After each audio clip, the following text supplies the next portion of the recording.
Esta masterclass tiene como objetivo dar cuenta de los contenidos, de los módulos que va a tener el curso que estamos promocionando, el curso de Historia del Arte, un recorrido por el arte occidental, así se intitula.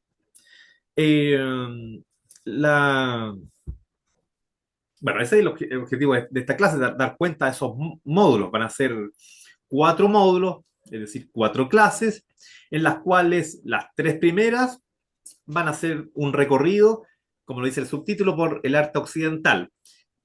Pero el arte occidental tiene 2500 años, entonces voy a focalizarme en etapas, en hitos relevantes con respecto a esa línea del tiempo. Por ejemplo, en la primera clase vamos a ver arte antiguo. Y el arte antiguo también en sí mismo es bien amplio, por lo tanto, dentro del arte antiguo vamos a ver en esa primera clase fundamentalmente Grecia y Roma. También el arte antiguo de Egipto, Mesopotamia, el imperio asirio, en fin, pero Grecia y Roma nos vamos a focalizar también para que tenga sentido esta noción occidental, porque también si nos movemos más hacia atrás, sigue siendo arte antiguo, pero ya deja de ser occidental, bajo el entendido que en Grecia eclosiona y se origina, o están los fundamentos de Occidente. Entonces, eso, Grecia y Roma, primera clase. La segunda clase, Renacimiento y Barroco. Si ustedes se fijan, nos pegamos un salto de hito en hito. Segunda clase, Renacimiento y Barroco. Tercera clase, Modernismo y Vanguardia, ya siglo XIX y primera mitad del XX. Y ahí en esas 3 primeras clases estaría el recorrido, insisto, grosso modo, para dar cuenta, para introducirnos en el arte occidental. Y la cuarta clase sería especial, rompería un poco con esa linealidad, con lo diacrónico, en el sentido de que esa cuarta clase estaría pensada para adentrarnos en algunos problemas puntuales del arte. El arte en general, independiente de que sea antiguo, moderno o contemporáneo. Es decir, que en esa cuarta clase vamos a ver problemas como, por ejemplo, la museología, la museografía, la teoría del museo, la historia del museo. También en esa misma clase, eh, el proceso de patrimonialización, ¿no? Todo lo que eso implica y que también ese concepto engloba, eventualmente cabría ahí cualquier expresión u obra de arte, independiente de la época o cultura. También el arte sacro cabría ahí en el sentido de abordar esos problemas que tiene el arte sacro y su estatuto. Es un arte, pero un tipo de arte que está hecho para la devoción religiosa, pero sin embargo ingresa al museo en ese proceso de patrimonialización. Entonces, básicamente, ese sería el curso. 4 clases, 4 sesiones, en las cuales las 3 primeras iríamos diacrónicamente de Grecia y Roma, pasando por el Renacimiento barroco hasta llegar al siglo XIX y XX. Y la cuarta clase, algunos problemas puntuales que son relevantes para el arte y problematizar el arte en términos institucionales y de algunas nociones. Entonces, eso sería básicamente el curso. Ahora, ¿cuál es el sentido de esta clase, de esta masterclass? Es dar cuenta someramente, en términos generales, de ese recorrido. Es decir, que esta clase va a ser una especie de síntesis de lo que se va a desplegar, a desarrollar con cierta profundidad en el curso mismo, ¿no? Entonces, ese es el sentido de esta. Ahí va entrando alguien, una persona parece. Ese es el sentido de esta clase. Ahí está, parece. Entonces, dicho eso, vamos a ver, como les digo, brevemente y focalizándonos en una selección que yo hice de imágenes que va a dar cuenta de ese recorrido. Entonces voy a compartir pantalla en estos momentos para que ya entremos a los contenidos, pero siempre teniendo a la imagen en vista, ¿no? ¿Mm?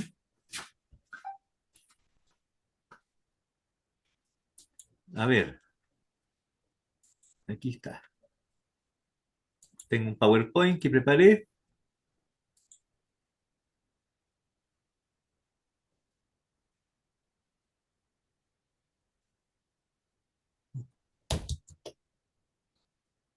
No sé si se ve la imagen. ¿Sí? Ya. Eh, bien. Como yo le anunciaba, este arte antiguo, vamos a focalizarlo en Grecia y Roma y partimos con... ¿Mm? Espérate, que hay unas personas que quieren ingresar, creo.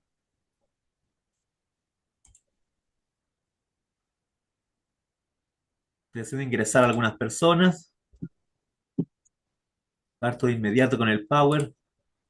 Alguien me habló, me dijo que no había podido ingresar, parece que no tiene Zoom en el celu. Tiene que tener Zoom. Ah, claro, porque dice Claro, plataforma Zoom. Sin Zoom. la, la Susi no tiene, no sabe cómo instalarlo. Si le hace clic en el enlace, le va a llevar inmediatamente a instalar Zoom. Explícaselo, explícaselo por WhatsApp, Ok. Bueno, porque está ahí. Quiere entrar, pero no puede.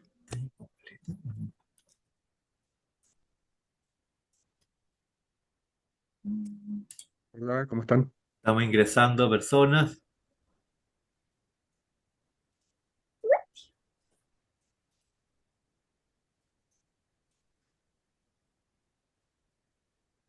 Hola, qué genial estar aquí. ¿Mm? ¿Mm? Ya. Ahora sí ingresamos a las personas. Y como les decía, empezamos por Grecia. Grecia está en los fundamentos de la noción de Occidente, y particularmente del arte occidental.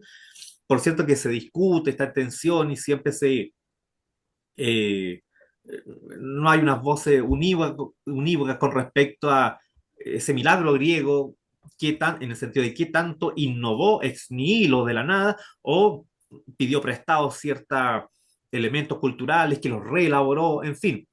Eh, hay hay una serie de elementos que están en disputa. Aquí les tengo como ejemplo el Doríforo de Policleto. El Doríforo de Policleto, o portador de lanza también se lo conoce, es del siglo V antes de Cristo. Recordemos que Grecia tiene su periodo en arte arcaico, clásico y helenístico o alejandrino. En este, lo que se llama clasicismo, la época clásica de los griegos, coincide plenamente con el siglo V antes de Cristo y esta escultura del Doríforo de Policleto se creó a mediados del siglo V antes de Cristo, es decir, en la plenitud de lo que llamamos el periodo clásico. Este portador de lanza que vemos acá, eh, vemos una escultura de mármol. No obstante, las esculturas que tenemos actualmente, el Doríforo de Policleto, son más o menos unas 7 que son de mármol y son copias romanas. Porque la original de Policleto a mediados del siglo V antes de Cristo en Grecia era de bronce, la original. Y claro, bueno, se conservan muy pocas esculturas griegas de esa época, muy pocas, la mayoría son copias romanas que hicieron unos siglos posteriores. Entonces, en esto, lo que podemos apreciar aquí en esta escultura del Doríforo es una figura masculina desnuda, que está en la plenitud de su vigor físico. ¿Y por qué se llama el periodo clásico aquí y no antes o no después? Porque aquí nace esa, esa imagen del cuerpo humano con su vigor que finalmente conllevaba a una noción de belleza, la belleza masculina o femenina, en ese despliegue de la desnudez. Y para conseguir esa belleza, ese fin, esa consecuencia, era necesario tener ciertas, ¿cómo decirlo?, parámetros. Esos parámetros se llama canon. El canon, que hasta el día de hoy usamos esa palabra, ese concepto, para agrupar una antología, una selección de lo mejor, tiene esa acepción. Pero también el canon, en este contexto, de hace 2500 años atrás, tiene la acepción de que es una medida, una nomenclatura. Una medida es como una receta de cocina, en donde están los ingredientes, las medidas de los ingredientes, y mezclados de cierta manera van a dar un resultado ideal. Si uno no sigue esa medida, esa receta, no va a llegar a esos resultados. El resultado acá era la belleza, la gracia, ¿no? Entonces, ese canon era una medida. En este caso, en este escultor Policleto, él decía que su canon era, para hacer una figura humana perfecta y bella, la cabeza tenía que caber en el cuerpo 7 veces. Es el conocido canon de Policleto. No obstante, unos 50 años después, un poquito más, Praxíteles iba a decir, no, el canon son 8 cabezas, no 7, como decía. Entonces, finalmente se va estilizando esto, se va estilizando a medida que pasa el tiempo. Um, Algo importante que también vemos en esta escultura, si ustedes se fijan, se hacen el eje entre la cabeza, el torso, la cintura y finalmente las piernas, hace como una S, unas curvas. Eso se llama contrapposto, ¿no? Una palabra italiana que finalmente tuerce el cuerpo, el eje del cuerpo lo tensiona. ¿Para qué? Para crear la ilusión de movimiento. Las esculturas de este periodo generalmente tienen un pie adelantado, como vemos aquí en esta figura. Ese pie adelantado, más el contraposto, la torsión del eje del cuerpo, crea la ilusión de movimiento. Una escultura, por definición, no se mueve, pero se simula esa noción de movimiento. También importante, a ver, la siguiente imagen. Claro, aquí vemos el Doníforo en su reverso. Es importante porque la escultura, bueno, tradicionalmente se dice que nace de la arquitectura. Primero eran los relieves parietales en el muro. Estos relieves se van independizando de la pared hasta hacerse exentas o de bulto redondo. ¿Qué quiere decir eso? Que no están adosados a un muro. El que sea exenta o de bulto redondo implica que uno puede recorrerla en 360 grados, la escultura. Y bueno, aquí vemos otra. Esto también, insisto, son copias romanas. La griega no llegó hasta nuestros días. Y bueno, también las esculturas, uno las reconoce como el clasicismo greco-romano, como una escultura de mármol blanco. Pues bien, la usanza de los griegos era pintarlas, esculpirlas, pero luego pintarlas. Entonces eso nos estamos acostumbrados nosotros, porque somos más bien hijos de la modernidad, entonces creemos que lo blanco, el mármol puro, es expresión de este momento, de lo clásico, pero estaban todas pintadas. Eh, la, ¿Cómo decirlo? La posta de los griegos pasa a los romanos. Y aquí vemos una escultura romana del siglo I antes de Cristo, de la época republicana. Recordemos que primero en Roma monarquía, república, imperio. Este es de la época republicana, siglo I antes de Cristo. Se llama Togado de Barberini. No se sabe muy bien qué está representando, quién la hizo. Hay muy pocas cosas que se saben. Mide 1,65 m más o menos. Está en un museo en Roma actualmente. Y vemos,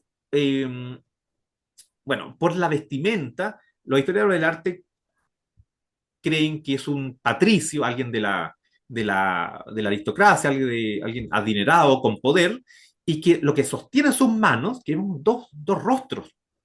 Esos rostros serían antepasados de él, en donde se supone que él contrató a un escultor para que lo representara en la piedra a él mismo, pero sosteniendo a las representaciones de sus antepasados. Recordemos que Roma tiene una gran tradición en la máscara mortuoria, la máscara y las características del rostro, del retrato de una persona, tenían que ser fidedignos, dar cuenta de esa persona. Lo voy a decir muy simple. Si la persona se quería retratar en un busto de mármol o en una pintura, en Roma se representaba tal cual como era esa persona. Por ejemplo, si la persona era calva, se la representaba calva. Si era orejón o narigón, se lo representaba tal cual como era. Cosa que no pasaba, o que pasaba menos, con los griegos. Los griegos, como ustedes ven aquí, el cotejo entre las dos esculturas, el Doríforo de Policleto es una belleza masculina, digamos así, neutra.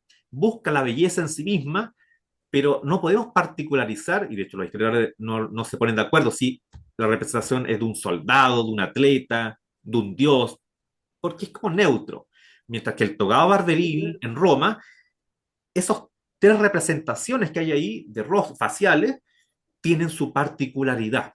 Entonces, ese también es el, el cambio que opera en Roma con respecto a Grecia. Y por último, para terminar este módulo, aquí vemos una fotografía de, de un museo en Roma, en donde al fondo, no sé si lo alcanzan a ver, está el togado de Barberini. ¿Y por qué traigo esta foto? Está en conjunto con otra escultura, en fin. ¿Por qué traigo esta foto? Porque también en algún módulo del curso vamos a adentrarnos en la museografía, la museología, la curatoría, en fin. La tesis es la siguiente: no da lo mismo cómo iluminamos la obra, no da lo mismo dónde la emplazamos. Una escultura se supone que tiene que ser sensible a su entorno. No da lo mismo que una escultura la ponga en una plaza, en un lugar público, en un parque, en la montaña, en un museo, en una galería o en el living de mi casa. Eso afecta a la escultura, la lectura de la escultura. Entonces vamos a ver también que, por eso traigo esta fotografía, porque finalmente ese emplazamiento y esa particularidad del emplazamiento es fundamental no solamente para la escultura, para el arte en general. No da lo mismo a dónde se emplace. Eso sería Grecia y Roma, más o menos el primer módulo, la primera sesión. Ahora vamos a dar el salto. Yo les dije, esto es sintético, tomo hitos, ¿no? Me voy a pagar unos saltos. Al Renacimiento, el Renacimiento italiano. El Renacimiento italiano generalmente se propone como el siglo XV y XVI fundamentalmente. No obstante, también hay otras propuestas que quieren alargar este Renacimiento o acortarlo, en fin, o también hay algunos historiadores que lo quieren subsumir en la Edad Media y que el Renacimiento es una consecuencia de la Edad Media, una prolongación de la Edad Media. Entonces, eso también está en disputa. De hecho, toda la periodización, las etapas, las edades en historia, siempre están en revisión, en movimiento, son dinámicas. Pero en fin, aquí vamos a aceptar más o menos la nomenclatura estándar que el Renacimiento se lleva a cabo fundamentalmente en Italia en el siglo XV y XVI. Esta pintura, El nacimiento de Venus de Botticelli, es del siglo XV, también llamado 480. Representa a la Venus dentro de la mitología griega. Ella nace, se supone, de la espuma del mar, nace del mar. Por eso ella está, la figura central, vertical, está sobre una concha marina, se ve un pequeño oleaje, y fíjense en algo, los que yo le decía anteriormente con el doríforo, el contraposto, esta especie de S del eje del cuerpo. En ella, Venus, la figura central, está muy acentuado el contraposto. De hecho, está tan acentuado que si ustedes se fijan en la estabilidad de ella, en sus pies, donde está soportada su cuerpo, si esa pintura, supongamos por magia, esa pintura fuera real y fuera una mujer real, ella se caería, porque no tiene el soporte suficiente ni la estabilidad, porque el contraposto, esta estrategia representacional para generar la idea de movimiento, está demasiado acentuada. Al lado izquierdo de ella vemos flotando a Céfiro, el dios del viento del oeste, que sostiene a Flora. Y a su derecha vemos a las horas, que eran las deidades que marcaban las estaciones del año, y está con el gesto de cubrir a Venus. Venus está desnuda, nace desnuda, y ella la quiere cubrir con un manto. Mm. Fíjense en la figura de Venus, en su rostro particularmente. Ella es, ella fue Simonetta Vespucci. Simonetta Vespucci fue una mujer florentina que a temprana edad fue una especie de musa inspiradora para muchos artistas, entre ellos Botticelli. Botticelli se inspira en ella para la retrata y le pone el rostro a la Venus, como una diosa. También le hace un retrato de perfil, y en fin, y otros artistas también la tomaban como modelo. Simonetta Vespucci murió a los 23 años solamente, murió trágicamente, muy joven, pero fue una musa inspiradora para muchos artistas. Siguiendo con el Renacimiento, aquí vemos otro hito, un hito fundamental, que es el David de Miguel Ángel, una escultura colosal de más de 5 metros de altura, de mármol, completamente desnuda. Representa al David, el David, el David bíblico, el que lucha contra Goliat. Es de 1504, es un bloque gigantesco que nadie, la verdad, nadie lo quería tomar. Miguel Ángel lo asume como un desafío, se entrega a él y finalmente en 1504 lo inaugura, se instaura afuera de la Plaza de la Signoría.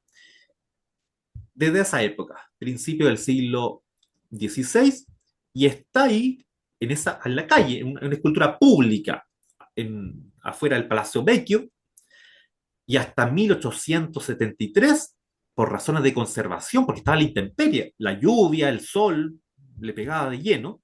En 1873 la llevan a donde está actualmente, ya bajo techo en Florencia, en un museo, en la Academia. Eh, Actualmente en esta plaza pública está una réplica del David. Entonces, la cita bíblica dice que el David era un joven adolescente, según el texto bíblico, la fuente misma, tenía 13 o 14 años el David, cuando finalmente entre los israelitas y los filisteos quiere luchar contra Goliat y con la onda, le lanza una onda, él era un pastor, David, y le da en la frente, cae de bruces Goliat, David corre, le quita la espada a Goliat y le corta la cabeza. Esa es una síntesis de la iconografía bíblica del David. Pero aquí fíjense que vemos a un David, que lo hizo Miguel Ángel, que no tiene 13 o 14 años, es más bien un hombre de 20 y tanto, diríamos, en su esplendor, en su pináculo del vigor físico, está completamente desnudo, y lo único que nos remite como gesto iconográfico que es el David es la onda que tiene en su mano izquierda, de una onda que le cruza por la espalda. Bueno, no traje una foto del reverso, pero le cruza la espalda. Y esa onda es el único atributo para que nosotros podamos reconocerlo como un David. Sin embargo, por ejemplo, antes de Miguel Ángel, Verrocchio, que fue el maestro de Da Vinci, esculpió a este David. Y fíjense que este David de bronce, es mucho más pequeño, de 1,5 metros de alto, solamente tiene, y sí, es un adolescente de 13 o 14 años. Él respeta, Verrocchio, respeta esa tradición iconográfica bíblica. Y además, para más luces, en sus pies está la cabeza de Goliat, del gigante, ya decapitado, ¿no? Solo como anécdota, dicen que Verrocchio tomó a Da Vinci, que en ese entonces entró a su taller y tenía unos 13 años, como modelo para su David. En el fondo, se supone que estamos viendo la representación de Da Vinci cuando tenía 13 años. Y también, antes, Donatello, este gran escultor del 480, hizo también un David de bronce, también más pequeño, 1,40 m, en donde sí, también respeta la edad bíblica, y eso es un muchacho de 13 años, representa eso, y también está desnudo, al igual que el David de Miguel Ángel, ¿no? Pero en fin, Miguel Ángel se toma ciertas atribuciones, se aparta del texto bíblico, toma cierta distancia con el fin de generar esa belleza en tanto tal, no necesariamente supeditada a una tradición iconográfica bíblica. Después del Renacimiento viene el Barroco, que epocalmente lo podríamos subsumir en el siglo XVII. A la izquierda vemos al David de Miguel Ángel y a la derecha también un David. Es el David de Bernini. Bernini es uno de los escultores más representativos del Barroco. Entonces, ¿qué pasa? Aquí vemos las dos esculturas de mármol, ambas, son ambas del David. El David de Miguel Ángel, Renacimiento, es sereno, mira hacia el horizonte, tiene un contraposto no tan acentuado, mientras que el David barroco de Bernini es pura torsión, es pura torsión. Incluso ese brazo que... Ah, porque lo representa justo en el momento en que David tira la onda, lanza la onda. Entonces está con las narices dilatadas por el fragor del esfuerzo y su brazo cumple la función de una diagonal que quiebra la imagen, ¿no? Entonces, eso es el barroco finalmente. La torsión, en términos de imagen, la torsión, la diagonal, la tensión, ¿no? Entonces, esa serenidad del Renacimiento desemboca en el vigor tensional del barroco. Siguiendo también con Bernini, en el siglo XVII barroco, este es también un conjunto escultórico, el éxtasis de Santa Teresa. Santa Teresa es una santa mística del catolicismo española del siglo XVI, en donde ella en su libro eh, autobiográfico señala un pasaje en donde ella tuvo un arranque místico de tal magnitud que se vio atravesada por una flecha de un querubín, de un ángel, que atravesaba su corazón y que le daba mucho dolor, pero ese dolor se trastocaba en placer, en fin, en donde ella dice, y participaba el espíritu, pero también la carne. En fin, y ahí vemos en este éxtasis de Santa Teresa, en donde este querubín está a punto de lanzarle ese dardo, ¿no? A su corazón. Se ha querido ver en esta cultura también cierto erotismo, cierto factor erótico en el gesto de los labios semiabiertos de la santa y ese éxtasis de Santa Teresa se ha leído como claro, un éxtasis erótico. No obstante, en términos teológicos, ese éxtasis místico se llama transverberación. Y la transverberación es literalmente, en el término etimológico, el atravesar el corazón, atravesar la carne, el espíritu. Ella se sintió en esa transverberación atravesada por el espíritu, atravesada por Dios, abrigada en ese fragor divino. Y fíjense que este es el conjunto escultórico principal, pero esta escultura está emplazada acá, en esta iglesia. Vemos al fondo, arriba hay unos rayos de bronce, y arriba de eso hay un tragaluz que está oculto para que llegue la luz y que finalmente el que vea esto, el feligrés que entra a la iglesia, vea el conjunto y vea esa luz, como esa luz divina del sol directo, que le llega con esos rayos de bronce e ilumina esa escena del querubín con la santa, ¿no? Entonces, lo que yo le decía, no es baladí, no es irrelevante en dónde emplazamos la escultura. Esta escultura fue pensada para emplazarse ahí, en ese altar, en esa iglesia, no en otra. Si esta escultura o este conjunto escultórico lo llevamos a un museo, se pierde. Se pierde mucho de la atmósfera, del ambiente que está cuidadamente ahí con todos los elementos muy barrocos que propuso Bernini. Para terminar con el barroco también es importante hablar de la vanitas. La vanitas, claro, se traduce como vanidad, de ahí viene, Y es una naturaleza muerta, un bodegón, pero con ciertas singularidades. El fin del bodegón, que también es de este bodegón Vanitas, es muy propio de la época barroca, tiene un fin, que es el memento mori, como decía en latín. Recuerda que vas a morir. Y como tenía ese fin, recuerda que vas a morir. Eres finito, eres mortal. Tú naces, te desarrollas, creces, pero tienes que morir. Y así contigo, ser humano, con todas las cosas. Entonces, generalmente se representan calaveras, una vela, que uno prende la llama de la vela, pero se va a extinguir, se va a consumir, tarde o temprano. Pompas de jabón, que son efímeras, que uno las toca y se revientan, desaparecen. En fin, libros, los libros, el saber. ¿Pero qué es el saber finalmente cuando la muerte es el único final, el final absoluto? ¿De qué te sirve? Decía el Eclesiastés, sobre todo, ese libro en la Biblia, el Antiguo Testamento, que establece ese memento mori, ese recuerda que vas a morir, que la vanidad es fútil, la vanidad intelectual, la vanidad de belleza corporal, todo eso muere, todo eso fenece. Finalmente, las vanitas, esta naturaleza muerta, nos recuerdan que somos finitos y que nuestro conocimiento, nuestra belleza, nuestro vigor físico va a declinar y se va a acabar, ¿no? Ese es el memento mori. Recuerda que vas a morir de la vanitas, que nos recuerda esa vanitas eh, del barroco. Bien, eso sería Renacimiento y Barroco. La tercera unidad ya sería el modernismo y las vanguardias, siglo XIX y primera mitad del XX.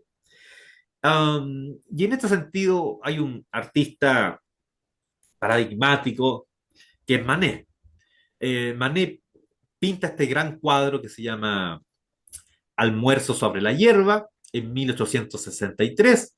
Lo propone al Salón Oficial para que el Salón Oficial era un certamen en donde se galardonaba los primeros lugares, los mejores cuadros. Este cuadro fue rechazado. Este es un cuadro de gran formato y que ese gran formato estaba, se supone, tradicionalmente eh, aceptado para representar batallas históricas, eh, la Mm. mitología griega, pero aquí finalmente en este gran formato, Manet pinta algo campestre cotidiano en un parque de París público y fue rechazado porque la verdad los jueces no entendieron qué hace en ese almuerzo campestre en un parque público, dos hombres bien vestidos con una mujer totalmente desnuda en la vía pública, no, Mm. no tiene sentido. Eh, Fíjense en algo. Coetáneo de Manet era su amigo escritor, novelista, realista que se llama Émile Zola. Y Zola, amigo de Manet, lo defiende. Y dice lo siguiente, este escritor. Voy a leer, es una pequeña cita. Los pintores, y especialmente Manet, que, que es un pintor analítico, no comparten, eh, no comparten la seducción de las masas por el tema. Para ellos, se refiere a las masas, el tema, no, para ellos los artistas analíticos, el tema es solo un pretexto para pintar, mientras que para las masas solo existe el tema. Claro, y ahí hay una comparación.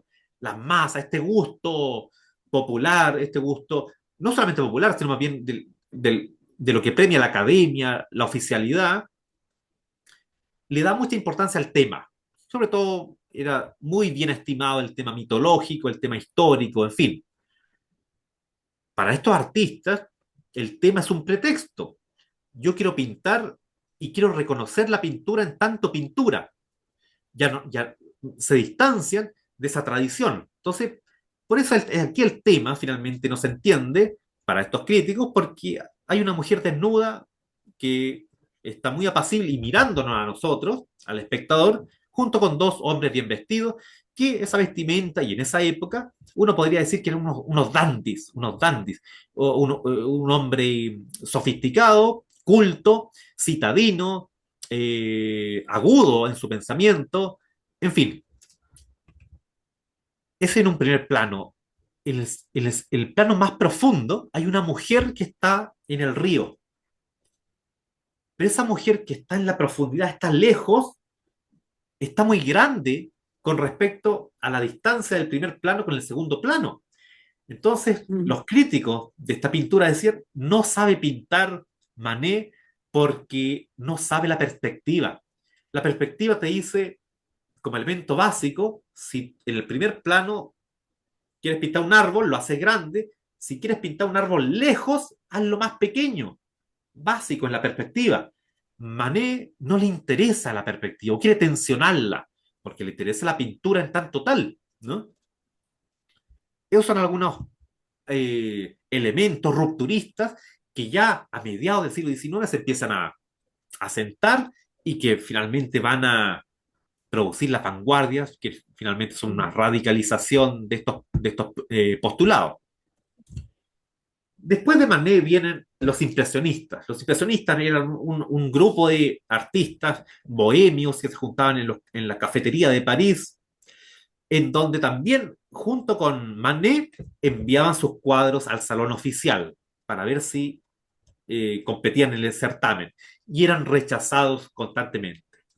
Tanto así que crearon ellos mismos el Salón de los Rechazados, en donde podían exponer libremente. La primera exposición impresionista se llevó a cabo en 1874. Y esta pintura de Monet, que estamos viendo acá, se llama eh, Impresión Sol Naciente. Así se llama. Un amanecer en un muelle.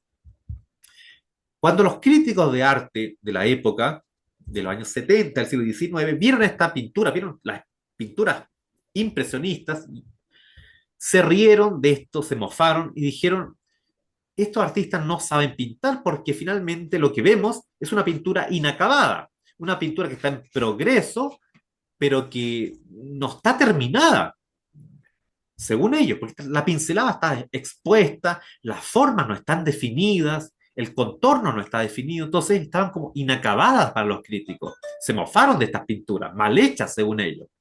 Y como esta pintura se llama Impresión Sol Naciente, un crítico en mofa dijo, estos grupos de artistas son unos impresionistas, mofándose del título de esta pintura, porque para ellos, para este grupo de críticos de arte que pertenecían a la Academia de Arte, tenían gustos más conservadores, y ellos proponían que el arte tiene que representar cosas importantes, relevantes en la historia, en la religión, en fin. Y una mera impresión no, no cumple los requisitos de algo importante. Es una impresión pasajera, ¿no? Entonces, por eso, de ahí viene el nombre Ah, impresionista, del título de este cuadro, Impresión Sol Naciente. E inmediatamente después de los impresionistas, bueno, no después, al unísono con ellos, están los post-impresionistas, que son básicamente Cézanne, Gauguin y Van Gogh. Hay otros más, pero los relevantes son esos. Y aquí vemos una pintura de Cézanne. Esta pintura de la mujer con vestido azul tiene una particularidad. Eh, Decíamos que en Manet el tema es irrelevante y lo que le interesaba era la pintura en tanto tal, es decir, en tanto pintura. Aquí Cézanne hace un ejercicio rupturista en donde vemos la representación frontal de una mujer con vestido azul. Al costado de ella hay una mesa que sostiene una taza de café y una cafetera. Si ustedes se fijan, la mesa está vista, representada desde una perspectiva cenital, desde arriba, mientras que la cafetera y la taza de café están horizontal.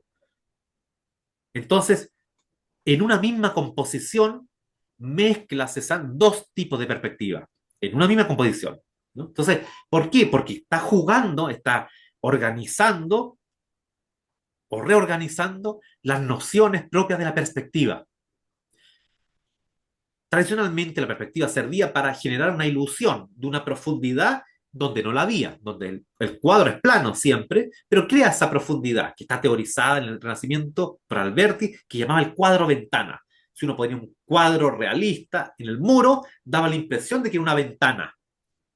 Aquí Cézanne está tensionando eso y está exhibiendo que la pintura que vemos es una pintura y no un engaño o simulacro del cuadro ventana. No le interesa a Cézanne simular una profundidad, le interesa explorar la pintura en tanto tal. Picasso dijo, Mm, Cézanne es el padre de todos nosotros, en la medida en la mm, influencia que tuvo Cézanne.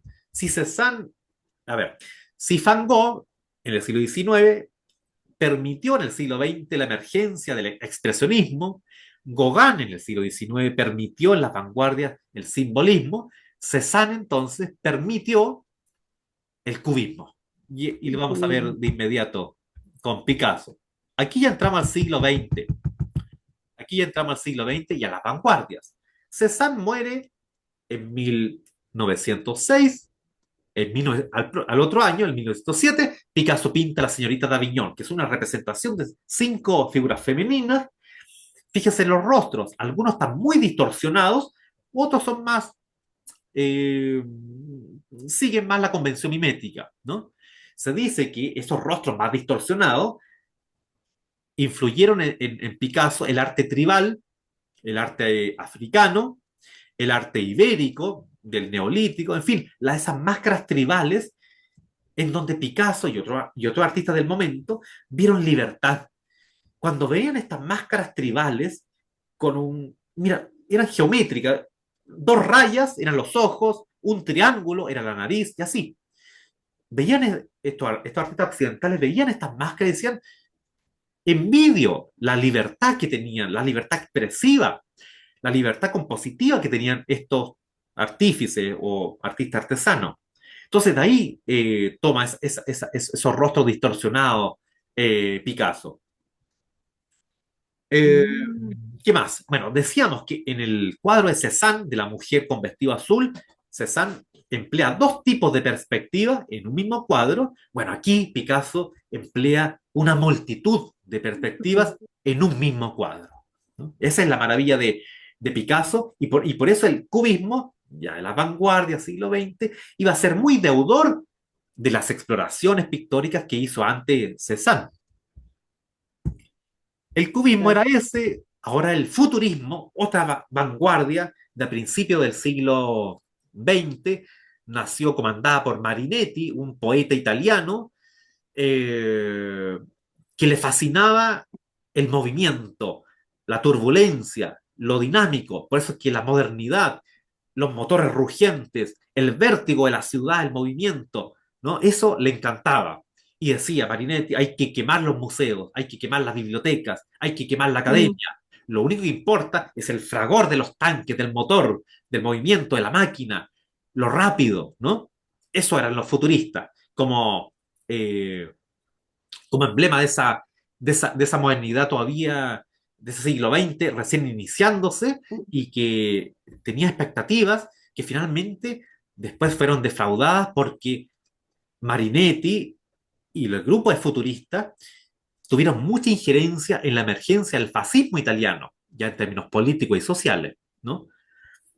Porque alababan la máquina, lo bélico, la guerra, decían la guerra, única higiene del mundo. Entonces eran bélicos.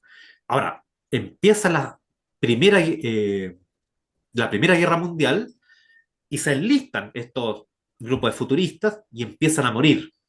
Porque eran poetas, pintores, en fin, no estaban preparados para la guerra. Entonces se empieza a resquebrajar estos principios futuristas. Y aquí vemos una obra de futurista y de Giacomo Balla, en donde vemos esta ilusión de movimiento, que para nosotros es muy cercana porque estamos acostumbrados a los cómics, a las caricaturas, a los cartoons, en donde el movimiento se ve como una estela en el viento, ya sea las patitas, en este caso las patitas del perro y la cola del perro y los pies de esta figura que está paseando al perro, ¿no? Entonces, Si en la primera imagen vimos el doríforo del siglo V antes de Cristo, que con ese pie Mm. adelantado y con el contraposto quería simular la idea de movimiento, aquí vemos otra estrategia para simular la idea de movimiento, de rapidez.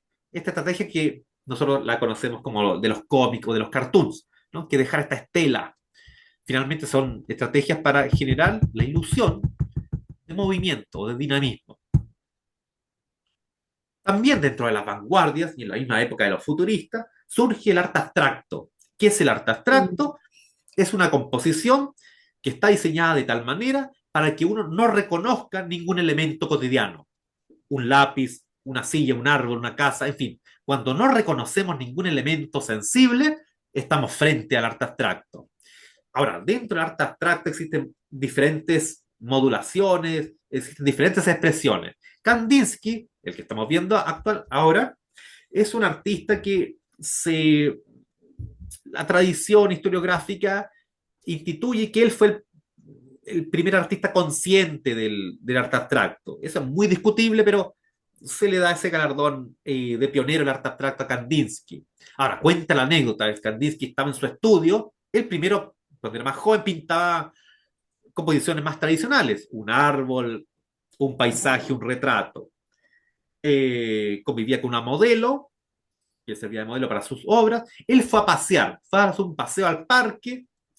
Mientras él estaba ausente, esta modelo ordenó su taller, puso en orden sus cuadros, en fin, que estaban apilados. Cuando él llegó de vuelta del paseo Kandinsky, vio que un cuadro en donde él estaba trabajando estaba al revés. Y lo vio al revés y no reconoció ningún elemento sensible, como el árbol, la montaña, en fin. Vio colores, vio formas, vio líneas y dijo, la anécdota, esto puede ser apócrifo obviamente, pero cuentan que ahí se dio cuenta se hizo consciente de que lo abstracto podía ser arte al mismo nivel que lo figurativo. Esa es más o menos la anécdota que se cuenta. Y si ustedes se fijan, es un arte abstracto de líneas, de colores, hay muchos colores, hay un dinamismo, y hay un ritmo, hay algo musical también en Kandinsky, arte Mm. abstracto, pero también hay otras, como yo le decía, otras expresiones de arte abstracto. Mondrian, por ejemplo, es más cerebral, es un artista eh, que llega también a lo abstracto, pero él se autoexige limitar su paleta de colores a Mm. los colores primarios, rojo, amarillo, azul, más el negro y el blanco. Entonces vemos una pintura más geométrica, es abstracto también, pero es diferente al abstracto de Kandinsky, que era un gesto de líneas, de ritmo, una sinfonía de colores hacia Kandinsky. Mondrian, contenido, cerebral, ¿no? Tiene otro tipo de propuesta abstracta. Y en la misma época, más o menos, las vanguardias, está Marcel Duchamp. Y con este artista voy a terminar. Marcel Duchamp es un artista francés que hizo buena parte de su carrera en Estados Unidos, en Nueva York particularmente, y él crea el ready-made. Ready-made es ya encontrado, es un objeto que no lo hace el escultor, no lo hace el artista. Está hecho de fábrica, como este lápiz Bic que yo tengo acá, o esta taza, que están hechas industrialmente, serializadamente. No hay una autoría detrás, nacieron desde una fábrica, ¿no? Él toma estos elementos ya fabricados, y aquí vamos a ver el más famoso que es el urinario, la fuente de Duchamp, y por la propia voluntad del artista, bajo una institucionalidad que la ampara, se genera el estatuto de obra de arte de un objeto que no nació para ser obra de arte. La obra que vemos aquí se llama La Fuente, es de 1917, es un urinario que compró Duchamp en una ferretería en Nueva York. Lo compró, lo mandó a una exposición, fue rechazado.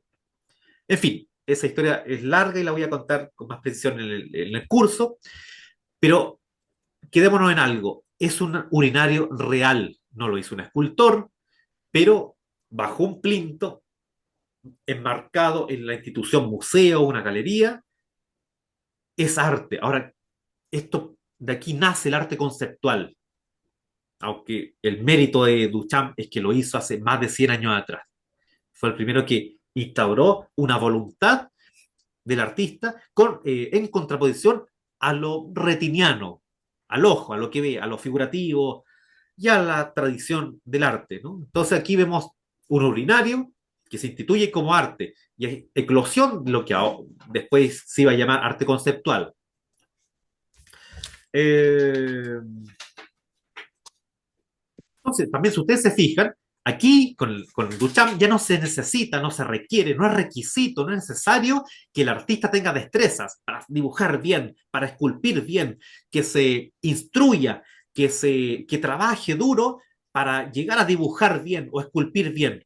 No, un artista compra una obra o la encuentra en la calle y la pone en el museo.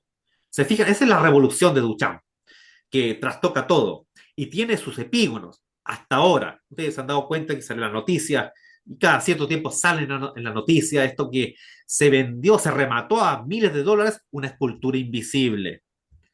Una escultura invisible, ¿me entienden? Entonces, ese tipo de gestos de arte conceptual son hijos de Duchamp. Bueno, aquí con Duchamp, ya del siglo XX, con las vanguardias, ¿cómo decirlo? Ahí terminamos la síntesis del recorrido desde lo antiguo, del arte antiguo griego y romano hasta el siglo XX. El sentido de esta masterclass era dar cuenta, sintéticamente, por cierto, de los contenidos que se van a desarrollar y desplegar con más soltura en las sesiones del curso. Pero hasta aquí creo que hice un recuento, una pincelada de ese recorrido de diferentes épocas, diferentes obras de arte, diferentes tipos. Entonces, creo que aquí termina esta masterclass con respecto a los contenidos. Bien,